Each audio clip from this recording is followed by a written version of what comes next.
When did your childhood end? I was 9 years old, living in a moldy trailer home with my family, when my big brother came home with a stack of $200 cash. I had no idea how he got the job because he was 12. Meanwhile, Mom was beaming with pride. That night, I woke up to Mom kissing my brother on the forehead. "You're nothing like your worthless father. You actually take care of me." She held on to him too long, and Ace looked uncomfortable. Things changed fast after that. Our generic brand cereal was replaced with actual Lucky Charms. Mom got her nails done with little rhinestones, but Ace had bruises on his arms. When I asked where the money came from, he'd just ruffle my hair and say, "Just helping some guys with deliveries. Don't worry about it." But his voice was quieter than usual. And 2 weeks in, Ace tried to stop. I heard them arguing in the living room. Mom's voice went cold. "Your sister Amelia's only 4, and you want her to starve? You want her to go without medicine when she gets sick? You're the man of the house now? Act like it." That night, I watched him leave the trailer at 11 p.m. with his black hoodie pulled up tight. I heard him come back at 3 a.m. and try to sneak into his old room, but Mom was waiting. "You made $500 tonight," she whispered, pointing to her bedroom. "Real men don't sleep in kids' rooms. You deserve his spot." The next morning, she made him move all his stuff into her room. Every morning, she'd make him tell her she looked pretty, had to hug her before his deliveries, and tell her he loved her. After a month, his co-workers started demanding he move more product, said a kid his age should be pushing twice as much. My mom even suggested that he take Amelia with him to make it seem less suspicious.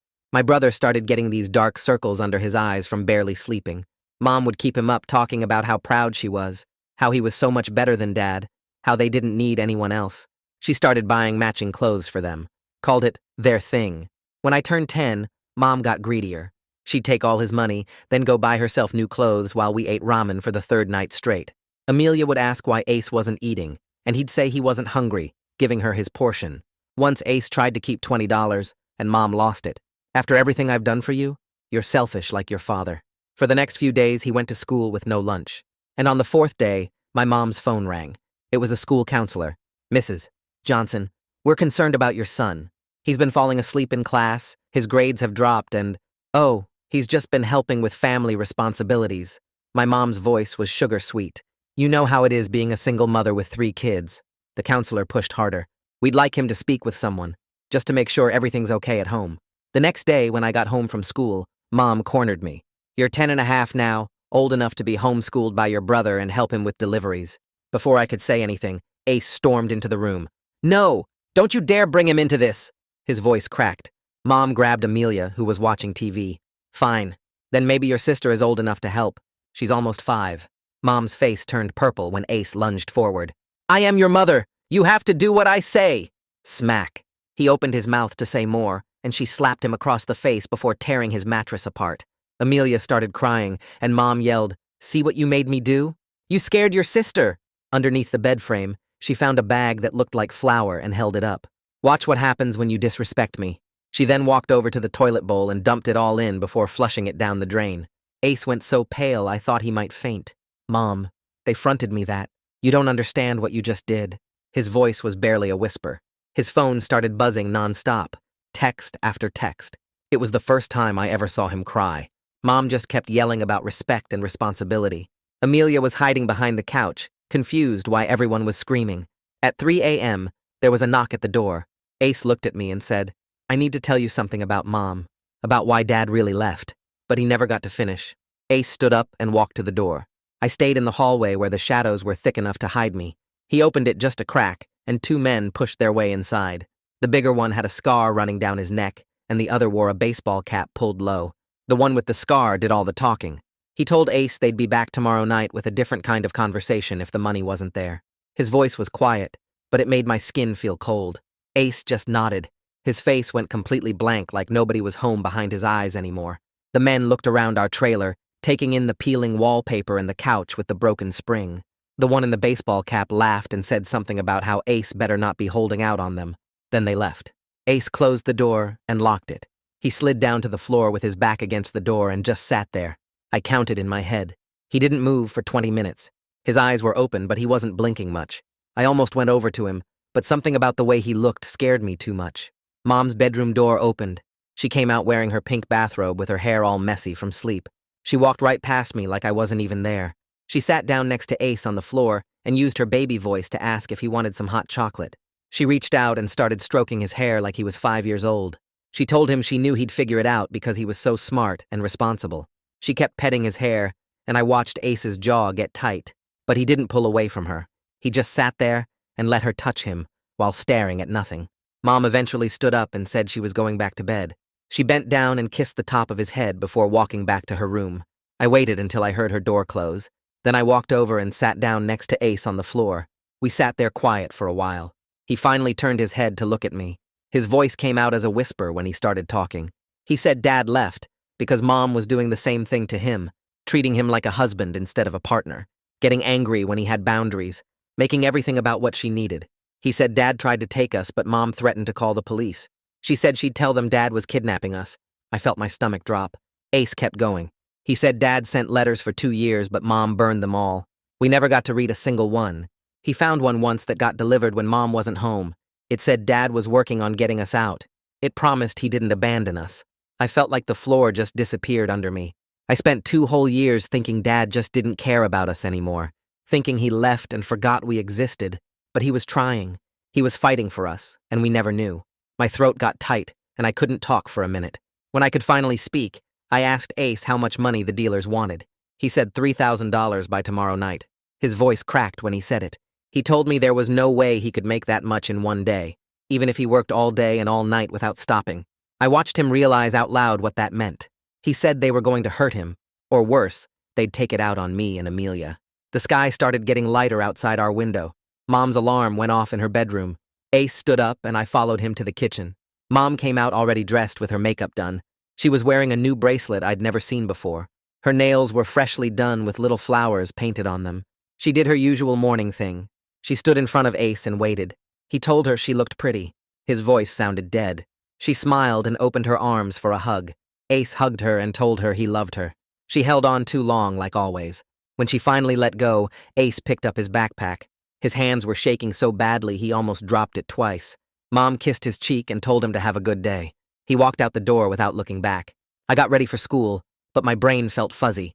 I couldn't focus on anything my teacher said during class. The words just floated past me without sticking. During lunch, I walked down the hallway toward the cafeteria. I saw Allison standing by her office door. She was talking to another teacher, but she noticed me staring. She finished her conversation and walked over. She asked if I wanted to come talk in her office. I nodded before I could change my mind. My legs felt shaky walking into her office. She closed the door and told me to sit wherever I was comfortable. I sat in the chair across from her desk. She didn't push me to talk right away. She just waited. Finally, I started telling her. I told her about the deliveries, about the men at the door last night, about how Ace hasn't eaten a full meal in weeks because he gives his food to Amelia. My voice stayed really quiet because I was scared Ace would somehow find out I told. Allison listened without interrupting. She wrote things down in a notebook, but she kept looking at me to show she was paying attention. When I finished, she put down her pen. She explained that she was legally required to report what I told her. She said it was because children were in danger. She promised the goal was to help our family, not punish us. But I could tell from her face that she knew this was really serious. She asked if I felt safe going home today. I lied and said yes. I didn't know what else to say. I didn't want to go to some stranger's house. Allison gave me a long look like she knew I was lying, but she didn't push it. She told me she was here if I needed anything. School ended and I walked home slower than usual. When I got there, Ace was already in the living room. He was pacing back and forth in the tiny space between the couch and the TV. His phone was in his hand, and he kept checking it every few seconds. When I walked in, he looked up at me. The fear in his eyes was so strong I almost told him what I did. I almost confessed that I talked to Allison, but the words got stuck in my throat and wouldn't come out. I stood there frozen while Ace kept pacing. His phone buzzed again and he flinched like it had shocked him. He didn't even look at the screen this time, just kept walking back and forth in that tiny space between the couch and the TV stand. His breathing was fast and shallow. I wanted to say something, but my brain felt empty.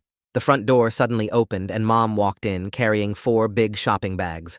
The bags had logos from stores at the mall across town. Ace stopped pacing and stared at the bags. Mom was humming some song and smiling. She set the bags down on the kitchen counter and started pulling out clothes. A new shirt with the tags still on, a pair of jeans, some kind of jacket with fake fur on the hood. She held up the jacket and asked if we thought it looked good on her. Ace's voice came out flat when he asked how much she spent. Mom laughed and waved her hand like he'd said something funny. She told him it was none of his business and that she deserved nice things after working so hard. Ace pointed out that she didn't work. Mom's smile got tight around the edges. She said raising 3 kids were harder than any job and that real men don't question how women spend money. Real men just provide it and feel proud they can take care of their family. I watched something change in Ace's face. His jaw went slack and his eyes looked empty, like someone had reached inside and turned off a switch. Mom kept pulling clothes out of the bags and didn't even notice. She was too busy admiring a new pair of shoes. Ace walked past her to Mom's bedroom without saying anything. I heard him moving things around in there but couldn't tell what he was doing. Mom finally noticed he'd left and called after him that dinner would be ready in an hour. Her voice was cheerful, like nothing was wrong, like we weren't about to lose everything. Amelia came out of her room and asked if she could have a snack. Mom gave her some crackers and turned on the TV for her. I sat on the couch next to Amelia but couldn't focus on the cartoons. My stomach felt sick. The sun went down and Mom made spaghetti from a jar. We ate at the wobbly kitchen table that only had 3 working chairs, so someone always had to use the stool. Ace barely touched his food. He kept checking his phone under the table. Mom didn't notice because she was talking about maybe getting her hair done next week. After dinner, I helped clean up while Ace went back to Mom's bedroom. At 10 o'clock, I heard the front door open. Mom's voice called out asking where Ace was going so early. He said he had extra deliveries tonight. Mom told him to be safe, and I heard her make a kissing sound. The door closed. I waited 5 minutes, then told Mom I needed to use the bathroom. She was watching some reality show and waved me away without looking. I went into the bathroom and locked the door. The loose tile in the corner by the toilet was easy to lift. Ace had shown me the hiding spot months ago when he needed somewhere to keep the burner phone during the day. The phone was there under the tile. I pulled it out, and the screen lit up. 15 new messages, all from a contact labeled Nicholas. My hands shook as I opened the messages. The first few were asking where Ace was and why he wasn't answering. Then they got mean. Nicholas said Ace better not be avoiding him. Said the debt was growing every hour with interest. The next message made my chest tight. Nicholas wrote that if Ace didn't have the money by tomorrow night, they'd start a payment plan using family assets. The last message mentioned the little one specifically. It said Amelia was cute and probably worth something to the right people. I felt like I was going to throw up. I ran to Mom's room and grabbed her old digital camera from the closet shelf. She never used it anymore since she got a phone with a camera. I went back to the bathroom and took pictures of every message on the phone screen. My hands were shaking so bad some of the pictures came out blurry, but I kept taking more until I had clear shots of everything. I put the phone back under the tile exactly how I found it. Then I hid the camera in my backpack under my dirty gym clothes. I went to my room and got in bed with my clothes still on. I could hear the TV through the wall. Mom was still watching her show. I tried to close my eyes, but every time I did, I saw that message about Amelia, about her being worth something. My brain kept making up terrible pictures of what that meant. Through the thin wall, I started hearing Mom's voice.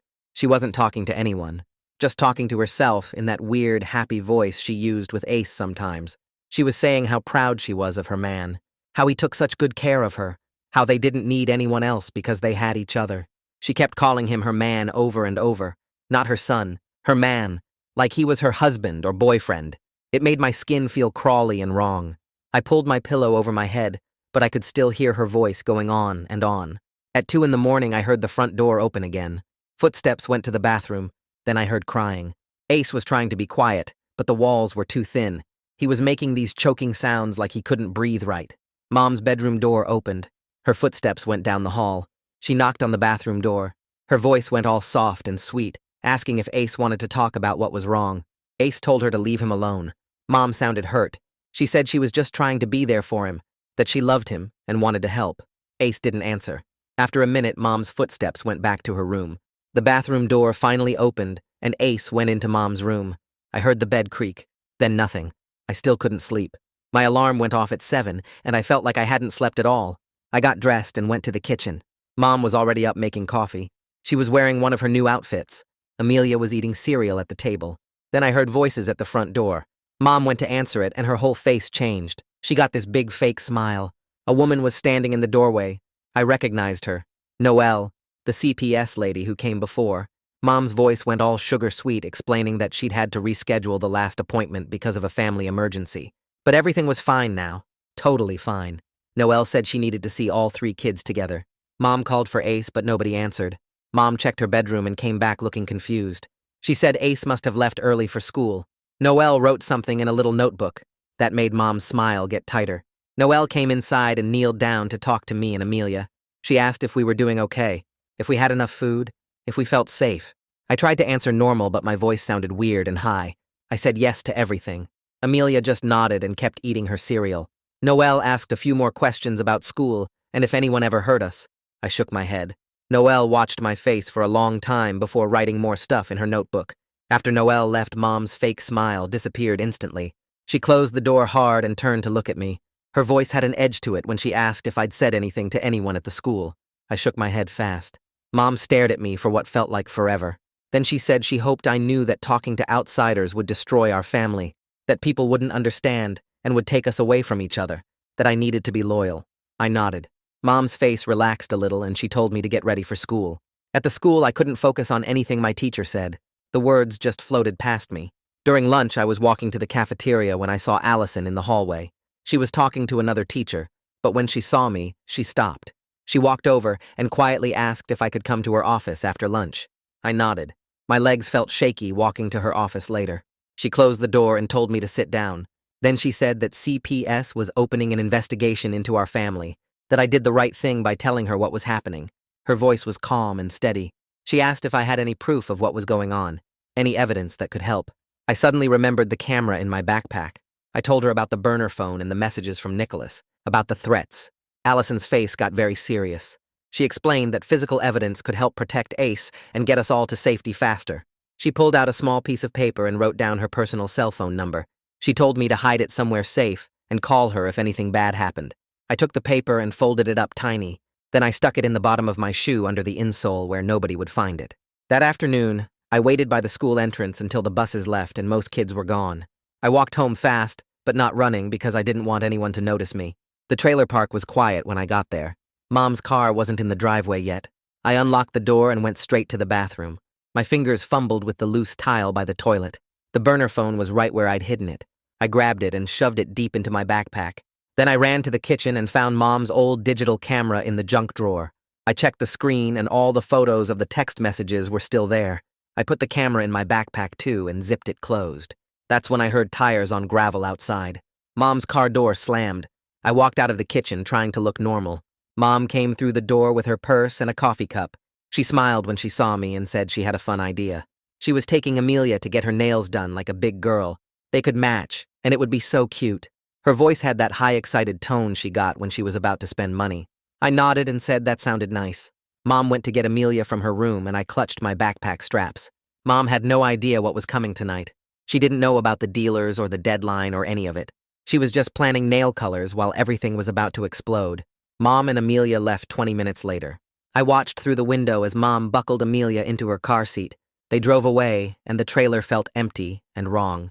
I sat on the couch with my backpack still on my shoulders. The clock on the wall ticked loud. 15 minutes passed. Then I heard footsteps on the porch and Ace came in. He didn't say anything to me. He walked straight down the hall to Mom's bedroom. I followed him and stood in the doorway. Ace was pulling open Mom's dresser drawers one by one.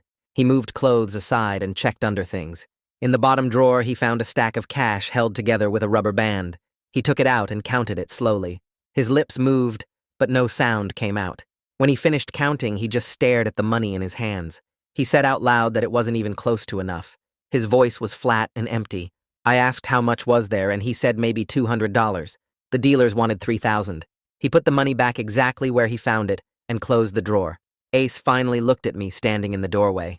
His face was different somehow, blank and calm in a way that scared me more than when he was panicking. He told me to take Amelia to Chuck's trailer tonight after dinner. He said to stay there no matter what happened. His voice didn't change tone at all when he said it. I asked what was going to happen, and he just shook his head. He said if anything went wrong, Chuck would know what to do. I wanted to ask more questions, but something about the way Ace was looking at me made the words stick in my throat. He walked past me out of Mom's room, and I heard him go into the bathroom. The door clicked shut. An hour later, Mom and Amelia came back. I heard them before I saw them. Mom was laughing about something, and Amelia was giggling. They came through the door and both held up their hands. Their nails were bright pink with little sparkles. Mom kept saying how cute they looked together. She asked where Ace was, and I said he was in his room. Mom didn't seem to notice that I was sitting on the couch with my backpack still on. She pulled out her phone and ordered pizza. She said it was a celebration of her and Amelia's special day. Amelia climbed onto the couch next to me and showed me her nails up close. I told her they looked really pretty. My backpack felt heavy against my spine. When the pizza came, Mom made us all sit at the little kitchen table together. She kept trying to get Ace to smile. She asked him to tell Amelia how pretty her nails were. Ace looked at Amelia's hands and said they were very pretty, but his voice sounded like a robot reading words off a card. Mom's smile got tighter around the edges. She asked Ace what was wrong with him. He said he was tired. Mom's voice got sharp when she said he should be grateful she was such an understanding mother. Most moms wouldn't let their kids be moody at family dinners. Ace just nodded and took a tiny bite of pizza. I watched him chew it slowly like it hurt to swallow. Mom kept talking about the nail salon and how nice the lady was and how she might go back next week. Nobody else said anything. After dinner, Mom told Ace to come watch TV with her. She patted the couch cushion next to her. I stood up and said I was taking Amelia to see Chuck's new puppy next door. Mom barely looked at me. She was focused on getting Ace to sit down. She said that was fine, and to be back before bedtime. Ace caught my eye for just a second and nodded so slightly I almost missed it. This was what he wanted. I took Amelia's hand and grabbed my backpack. We walked out the front door and down the steps. The sun was starting to set and the sky was turning orange. Chuck's trailer was right next to ours. I knocked on his door and waited. Chuck opened the door looking confused. He was an older guy with gray hair and a flannel shirt. He looked at me and Amelia and asked what we needed. I whispered that Ace said to bring Amelia here and stay. Chuck's whole face changed. His eyebrows went down and his mouth got serious. He opened the door wider and told us to come in. Amelia asked where the puppy was. Chuck looked even more confused, and I realized he didn't have a puppy. I said sorry I made that up, so Mom would let us come over. Chuck told Amelia she could watch cartoons on his TV and led her to the living room. He turned on the TV and found a cartoon channel. Then he took me into the kitchen where Amelia couldn't hear us. I told Chuck everything in a rushed whisper. About the dealers and the debt, and how Mom flushed the product down the toilet. About Nicholas and the threats, and how tonight was the deadline. About how Ace had been doing deliveries for months, and Mom took all the money. The words came out fast and messy. Chuck's face got harder with every sentence. When I finished, he pulled his phone out of his pocket. He said this was way beyond neighbor help, and he was calling the police. I felt my whole chest get lighter and heavier at the same time. Relief that someone was finally doing something. Terror about what would happen next. Chuck dialed 911 and started talking to the dispatcher. He gave our address and said there was a dangerous situation involving minors. That's when we heard it through the wall. A car pulling up outside. The engine cut off. Car doors opened and slammed shut. Voices carried through the thin walls between the trailers. I recognized Nicholas's voice. He was talking to someone else. Their footsteps crunched on gravel heading toward our front door. Chuck looked at me and told me and Amelia to stay inside. He walked over and locked his front door. He was still on the phone with 911 telling them the situation was happening right now. I stood frozen in Chuck's kitchen, listening to Nicholas bang on our trailer door. Mom's voice came through the wall, sounding high and confused. She asked what this was about and who was at the door this late. Nicholas said her son owed him money and she needed to get Ace to the door right now. Mom's voice changed fast. She got defensive and loud, asking what money and who did this man think he was showing up at her home. I heard footsteps inside our trailer, and then the door opened wider. Ace's voice was quiet, almost too quiet to hear through the wall. He told Mom to go back inside. Mom asked what was going on, and Ace repeated that she should go inside now. Nicholas cut in and said the debt was $4,000 now because of the delay and interest. His voice was cold and businesslike. Ace's response was so soft I barely caught it. He said he didn't have that much. Nicholas laughed and said they'd take payment another way then. Chuck was still holding his phone to his ear, and the dispatcher's voice came through faintly. She said officers were 5 minutes out and to stay on the line. Chuck nodded, even though she couldn't see him, and kept the phone pressed to his ear. Through the wall, I heard Mom's voice get louder. She was asking Nicholas what he meant about money and what was Ace involved in. Nicholas said something I couldn't make out, and then Mom started screaming. She told Nicholas to get away from his son. Nicholas laughed again and said her son had been working for him for months. He asked where she thought her new clothes came from, and the fancy nails and the food that wasn't generic brand anymore. Mom made a choking sound like someone punched her in the stomach. Ace was saying something, but his voice was drowned out by Mom yelling. She kept screaming at Nicholas to leave and get off her property. Nicholas said she should ask Ace what he'd been delivering at 3 a.m. The words hung there for a second, and then Mom went quiet. Through the wall, I heard Ace trying to explain. His voice cracked when he said he was just trying to help the family. Nicholas interrupted and said time was up. There was a sound like someone grabbing something, and then Ace cried out. Mom's voice came back even louder than before. She was screaming that she would call the police right now. Nicholas said, "Go ahead. They'd be very interested in where all that money came from. He said they'd want to know how a 12-year-old was making thousands of dollars. Mom's voice faltered. She said something quiet that I couldn't hear. Nicholas said exactly, so maybe she should shut up and let the adults handle this. That's when Ace yelled. His voice was desperate and breaking. He said his mom didn't know anything. He said he lied to her about having a real job, and she thought he was working at a restaurant. He said she was innocent and didn't know what he was doing. Mom made a sound like she was crying. Nicholas laughed and said that was sweet, but the debt didn't care who knew what. He said Ace owed $4,000, and if he couldn't pay it in cash, they'd find other ways to collect. I heard a car engine outside and my whole body went stiff. I thought it was more dealers coming to back Nicholas up. Requested Reds is on Spotify now. Check out link in the description or comments. Chuck must have thought the same thing because his hand tightened on my shoulder. But then a voice called out, identifying himself as police and telling everyone to stay where they were. Chuck let out a long breath next to me and squeezed my shoulder. The dispatcher on his phone said officers had arrived on scene. Through Chuck's front window, I could see lights flashing red and blue against the side of our trailer. Detective Derek's voice carried through the night air. He was asking what was going on here and telling Nicholas to stay put. Nicholas said he was just leaving and there was no problem. Derek told him to stop walking and put his hands where he could see them. Another police car pulled up and a second officer got out.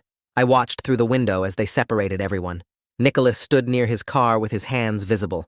His partner, who I hadn't noticed before, was leaning against the passenger door. Ace was standing on our trailer steps with his arms wrapped around himself. Mom was next to him crying. Derek walked between them, asking questions and writing things in a small notepad. He asked Nicholas what his business was here.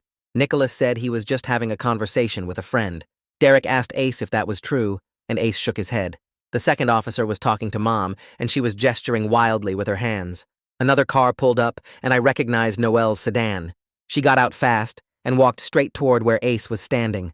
I realized Allison must have called her right after I mentioned the phone in her office. Noelle went to Ace and started talking to him quietly.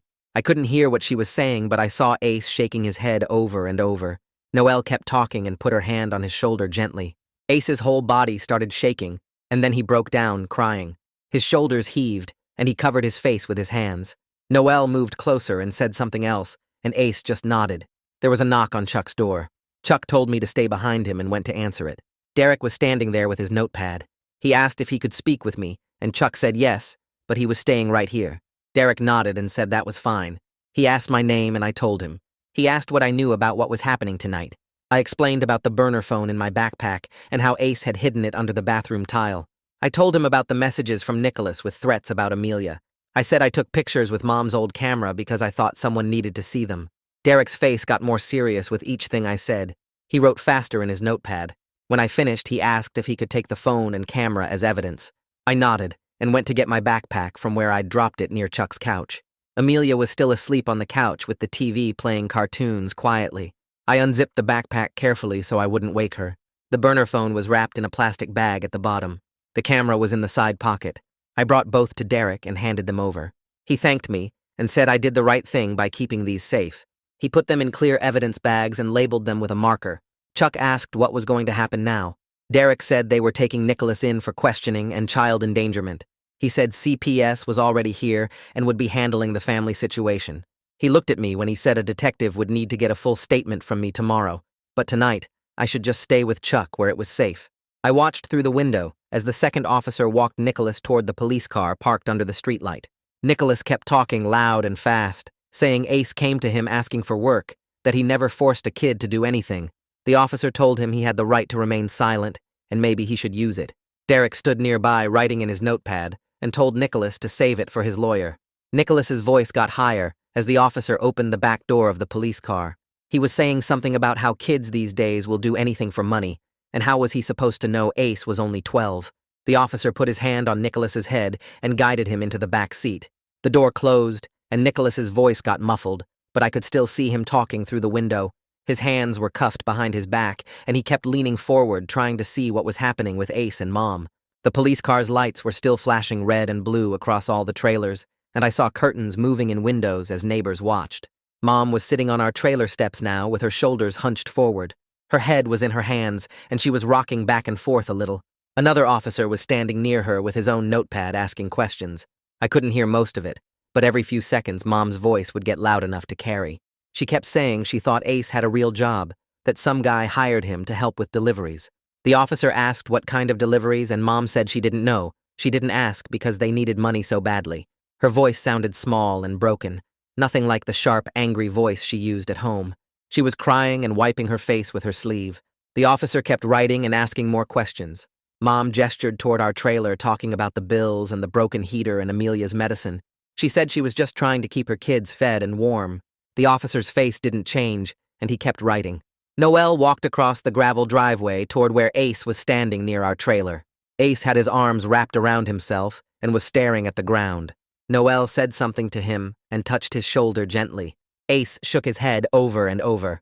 Noel kept talking, and I saw her gesture toward Chuck's trailer where we were. Ace looked up at Chuck's window, and his eyes met mine through the glass. His whole face crumpled like a paper bag getting crushed. Noel guided him across the driveway and up Chuck's steps. Chuck opened the door and stepped back to let them in. Ace came through the doorway and stopped when he saw me and Amelia on the couch. His mouth opened, but no sound came out at first.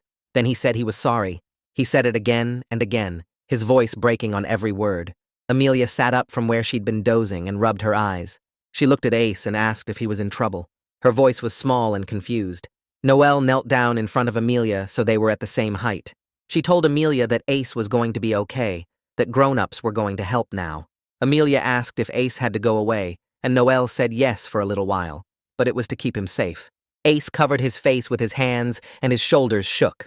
Chuck put a hand on his shoulder and guided him to sit in the chair by the window. Derek came back inside a few minutes later and asked to speak with Noel and Chuck in the kitchen. I stayed on the couch with Amelia and Ace. Through the doorway, I could hear Derek explaining that they needed to take Ace to the station to get his full statement. He said it was for Ace's protection, not to punish him. They needed a medical evaluation and to document everything properly. Noelle's voice added that she was starting emergency protective custody paperwork for me and Amelia. She said our home wasn't safe right now and they needed to find placement tonight. Mom must have heard this through the open door, because suddenly her voice got loud outside. She was yelling that she was our mother, and they couldn't take her children. The officer with her was trying to explain something, but Mom kept interrupting. She said she didn't do anything wrong, that she didn't know what Ace was really doing. Her voice was getting higher and more desperate. The officer's voice stayed calm and professional. He explained that she was arrested for child endangerment and obstruction. He said she prevented the school counselor and CPS from accessing Ace when they tried to do wellness checks. Mom's voice stopped suddenly like someone cut a wire. Through Chuck's window, I watched her face go completely white. She looked toward Chuck's trailer where we were and opened her mouth, but nothing came out. The officer took her arm gently and helped her stand up from the steps. He was explaining her rights while pulling out handcuffs. Mom started crying again, harder this time. She was calling for Ace, saying she didn't mean for any of this to happen. She said she was just trying to survive, just trying to keep her family together. Ace was still sitting in Chuck's chair with his face in his hands. He wouldn't look toward the window where Mom was. Derek walked Mom toward the second police car, and she kept crying and talking. She was saying Ace's name over and over. Derek opened the back door and helped her inside. Mom was still crying as the car pulled away, her face pressed against the window looking back at our trailer. The flashing lights disappeared down the street, and suddenly, everything felt too quiet. Noelle came back into the living room pulling out her phone. She started making calls, explaining the situation to different people, and asking about emergency placement. She told Chuck we might need to stay with him tonight until she could arrange something more permanent. Chuck said that was fine. He had a spare room and could make it work. He looked at me and Amelia and said we were welcome to stay as long as needed. Amelia was falling asleep again on the couch, exhausted from all the chaos and confusion. Her eyes kept closing, and her head kept dropping forward. I pulled her closer so she could lean against me. Noelle was on her third or fourth phone call, pacing back and forth across Chuck's small living room. She kept saying things like sibling placement and emergency intake and same school district. About an hour later, Noelle hung up and came over to where I was sitting. She said she found a foster home that could take me temporarily. Their names were Elias and Mandy Williamson, and they lived about 15 minutes away. They were coming to pick me up tonight. She was still working on placement for Amelia, but it might be a different home because not everyone can take a 4-year-old on short notice. My chest got tight, and I couldn't breathe right for a second. I asked if Amelia and I had to be separated, and my voice came out higher than normal. Noelle sat down next to me and promised she would arrange sibling visits as soon as possible. She said keeping us connected was a priority. She explained that emergency placement was just about getting us somewhere safe tonight. Longer-term plans would be made in the next few days once everyone had time to assess the situation properly. She said the goal was to keep siblings together whenever possible. I nodded, but I felt like I might throw up. Amelia was asleep against my shoulder now, and I didn't want to wake her up to tell her we were being separated. About 20 minutes later, a car pulled into the driveway. A man and woman got out and walked up to Chuck's door. Chuck let them in and introduced them as Elias and Mandy. They seemed nice, smiling gently and speaking in quiet voices. Mandy knelt down near the couch and said hello to me. She said they had a room ready, and we could stop for anything I needed on the way. Elias asked if I had clothes and things at the trailer that I wanted to bring. Noelle said she would walk over with us to help pack a bag. Walking into our trailer felt completely surreal. Just a few hours ago, we were eating pizza and watching TV, and everything was normal. Now police cars had been here, and Mom was arrested, and Ace was going to the station. The matching nail polish bottles Mom and Amelia used earlier were still sitting on the bathroom counter. Mom's shopping bags from this afternoon were on the floor by the couch. Ace's backpack was by the door where he dropped it. I went to the room I shared with Ace and pulled out my duffel bag from under the bed. I grabbed clothes and stuffed them in without really looking at what I was taking. Mandy helped me fold things so more would fit. She asked if I had a toothbrush and pajamas, and I nodded and got those too. Elias picked up a framed picture from the dresser that showed me and Ace and Amelia at a park from 2 years ago. He asked if I wanted to bring it, and I said yes. Everything felt like I was moving through water, like nothing was quite real.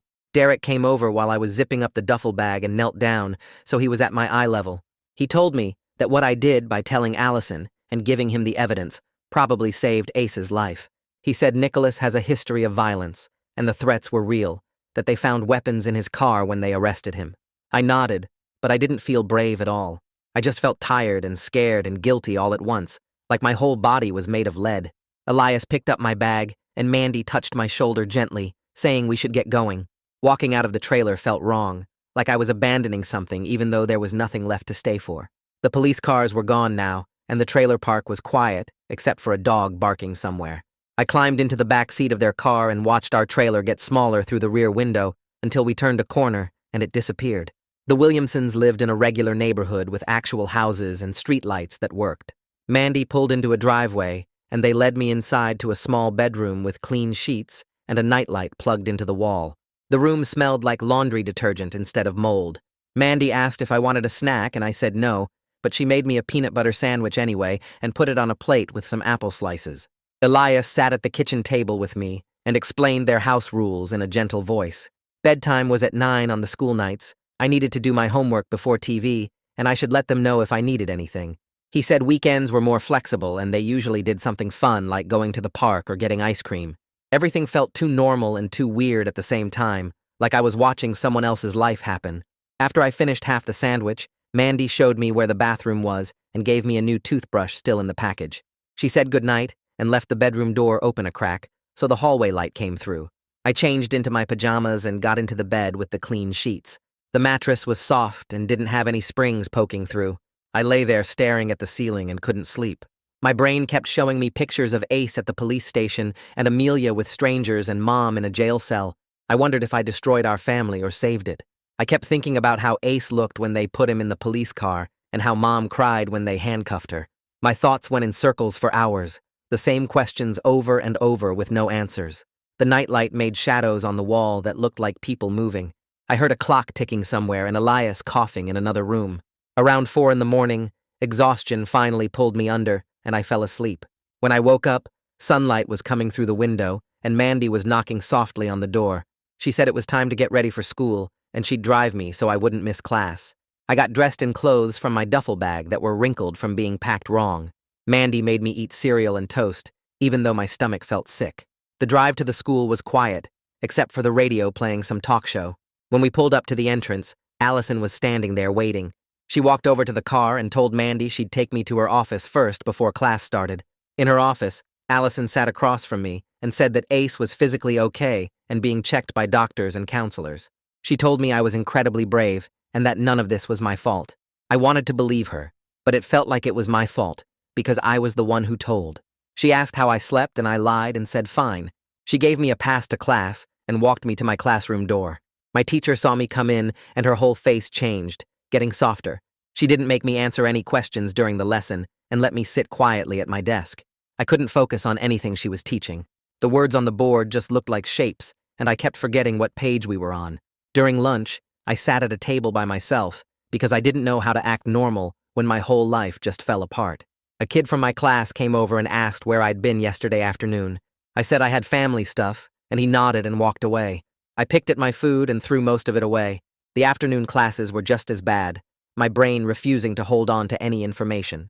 After school, I walked out to the pickup area expecting to see Mandy's car, but instead, Noelle was there leaning against her vehicle. She waved me over with a smile, and I felt my chest get tight, wondering what was wrong now. But when I got closer, she said she had good news. She found a foster home that could take both me and Amelia together. The Williamsons were just emergency overnight placement, but starting tomorrow we'd be with a family that has experience with siblings. Relief hit me so hard I almost started crying right there on the sidewalk. I'd see Amelia again. I wouldn't have to worry about her being alone with strangers. Noelle drove me to a house across town where Amelia spent the night. When we walked in, Amelia saw me and ran across the room crying. I caught her and held her tight, and she buried her face in my shoulder. She asked when we were going home, and I didn't know what to say. My throat closed up, and I just held her tighter. Noelle knelt down next to us and gently explained that we were going to stay with a nice family for a while until things got better. Amelia asked if Ace would be there, and Noelle said not yet, but we'd see him soon. That evening, Noelle took us to meet our new foster family. Harold was tall with gray hair, and Rosemary had glasses and a kind face. They seemed prepared for us, showing us to a bedroom with 2 beds already set up and some stuffed animals on the shelves. Rosemary gave us a tour of the house, pointing out where everything was and explaining that dinner was at 6 every night. Harold said we were safe here and they were glad to have us. The house smelled like cookies and had pictures of other kids on the walls, probably other foster children who'd stayed here before. Over the next week, we fell into a strange new routine. We went to our same schools but came home to a different house in a different neighborhood. Rosemary made dinner every night, and nobody had to give their food away or go hungry. Harold helped me with my homework at the kitchen table without making it weird or asking too many questions about our family. Amelia started sleeping through the night without crying or having nightmares. We had our own beds and clean clothes and toothbrushes that were just ours. It felt wrong somehow, like we didn't deserve normal things after everything that happened. On the 8th day, Noelle picked us up after school and drove us to a building downtown. She explained it was a supervised visitation center where we could see Ace. My stomach twisted the whole drive there. Inside, a woman led us to a room with a table and chairs and some toys in the corner for little kids. Then Ace walked in with another woman, and I barely recognized him. He'd gained a little weight, and the dark circles under his eyes were fading. His face looked less gray.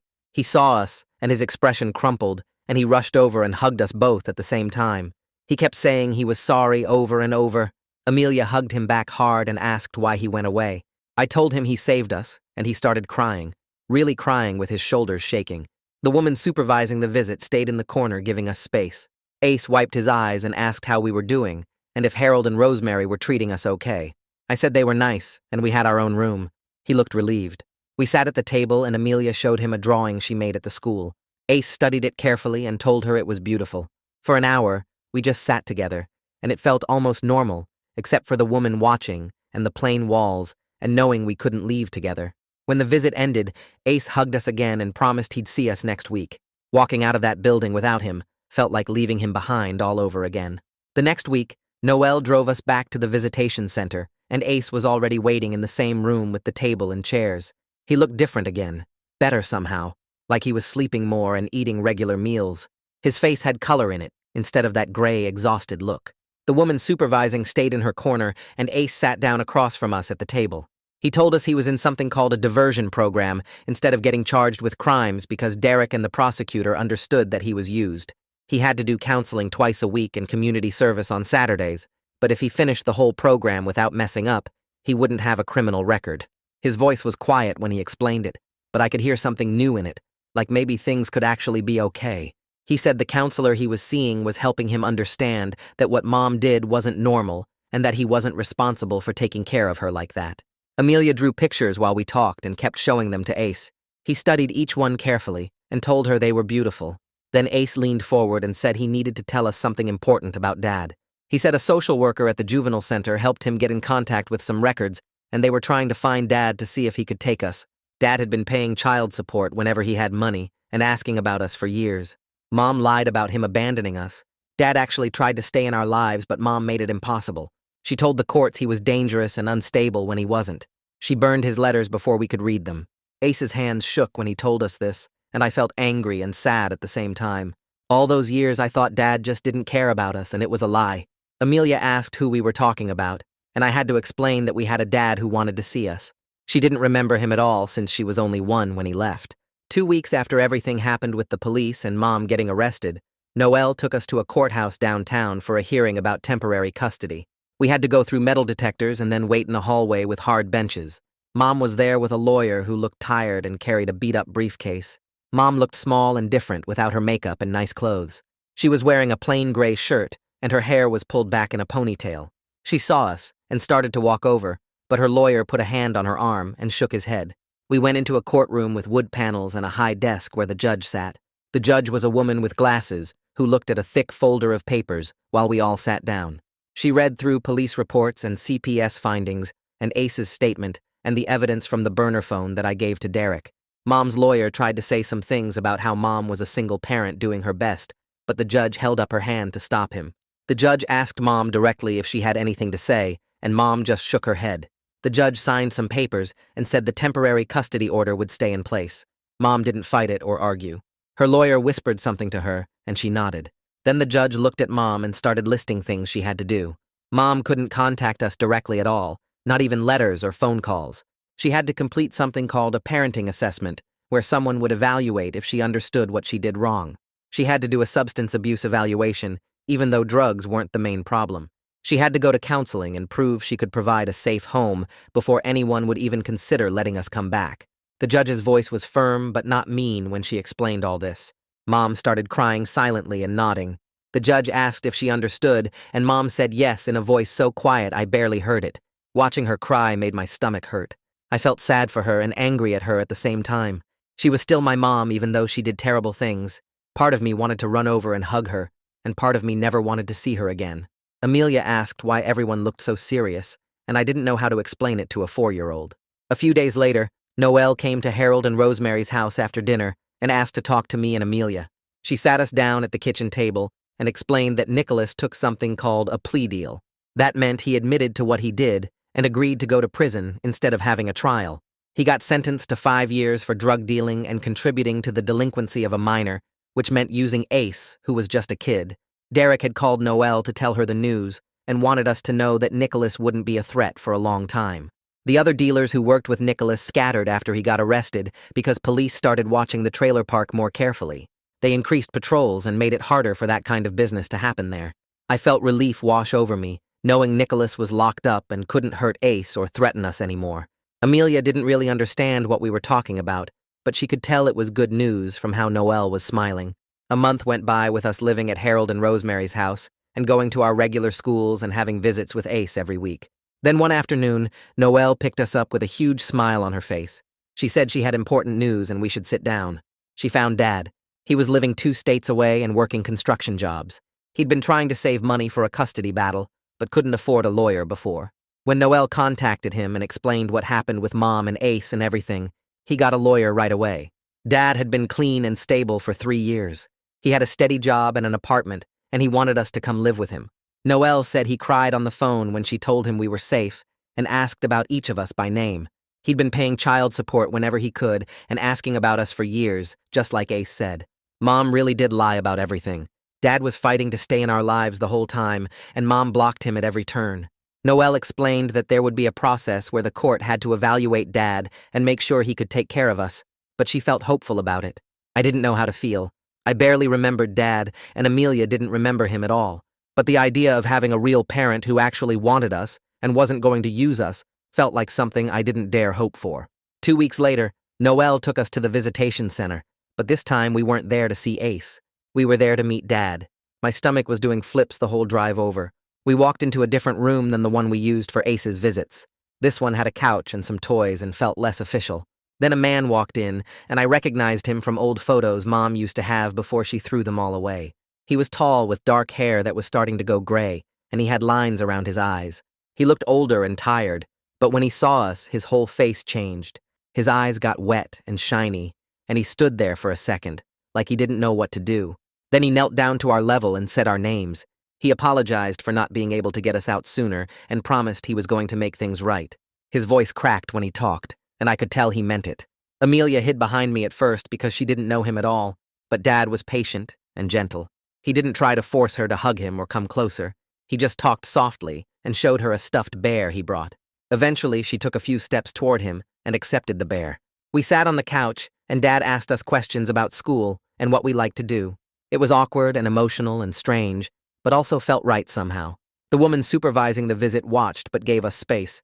When the hour was up, Dad hugged us both carefully like we might break and promised he'd see us again soon.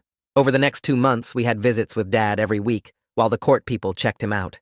He passed all the background checks and home studies. A social worker went to his apartment and took pictures and wrote a report. His apartment was small with 2 bedrooms and 1 bathroom, but it was clean and safe. The furniture was old, but everything worked. He had food in the kitchen and cleaning supplies under the sink. He showed us the bedroom he was setting up for us with 2 beds and a dresser. The social worker talked to his boss at the construction company, who said Dad was reliable and hardworking. Dad went to parenting classes on Tuesday nights to prepare for us coming to live with him. He learned about trauma and how to help kids who went through what we went through. Every visit, he seemed more confident and more like a real dad. Amelia started calling him Daddy again, even though she didn't remember him from before.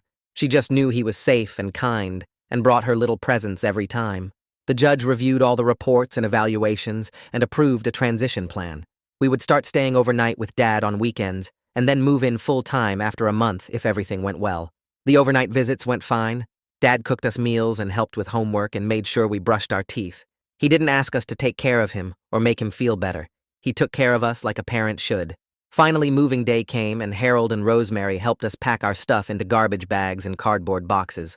Rosemary hugged us both tight and said we could call any time. Harold shook my hand like I was grown up and told me to take care of my sister. They'd been good to us, and I felt sad to leave, even though I was excited to be with Dad. Noelle drove us across town to Dad's apartment building. We carried our bags up 2 flights of stairs, and Dad opened the door. Ace was already inside, sitting on the couch. He'd completed his diversion program the week before, and the judge let him move in with Dad early. Seeing Ace there made it feel real. We were actually going to be together.